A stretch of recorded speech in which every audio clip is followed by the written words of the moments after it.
दुनिया का अगर एक छोटा सा आप मैप देखने की कोशिश करो और ह्यूमन बिहेवियर को समझने की कोशिश करो तो आप क्या देखते हो? इजराइल फ़लस्तीन वार जिसमें बहुत सारे लोग मारे गए, लाखों लोग मारे गए।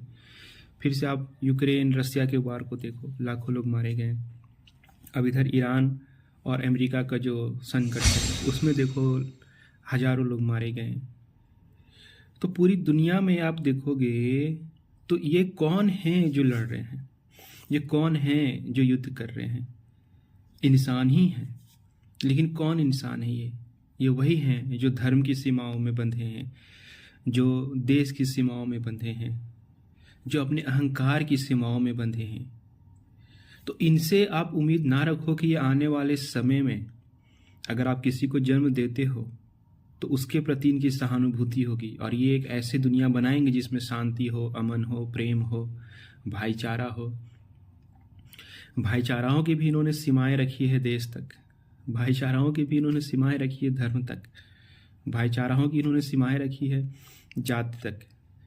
तो ऐसे समाज से, ऐसे दुनिया से आप क्या उम्मीद करते हो? क्या ये लोग स्वर्ग को जाएंगे?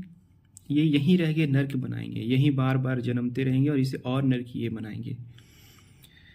क्योंकि दो ही मार्ग हैं। एक मार्ग है या तो आप रिप्रोड्यूस करो यानी बच्चे को जन्म दो, या तो आप खुद को मुक्त करो, जिसको प्रवृत्ति निर्वृत्ति भी लोग बोलते हैं।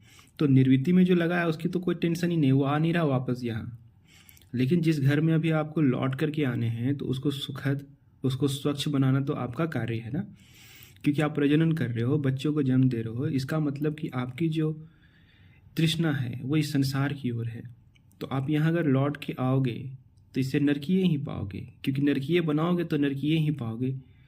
कोई अलग से थोड़ी है दुनिया जहाँ स्वर्ग नर्क है। यही दुनिया है जिसको आप स्वर्ग बनाना चाहो तो स्वर्ग बना लो, नर्क बनाना चाहो तो नर्क बना लो। और तीसरी गति है मुक्ति। तो मुक्ति की ओर अगर आप ना लगे हो, आप गृहस्थ जीवन में हो, आपको लगता है कि ये संसार आपके बच्चों के लिए है और आपने प्रजनन किए हैं, तो इसे बेहतर बनाओ। इसे करप्ट बनाओगे, इसे आप अनसस्टेनेबल बनाओगे, प्रदूषित करोगे, तो आप ही यहाँ लौट के आने वाले हो, मैं नहीं।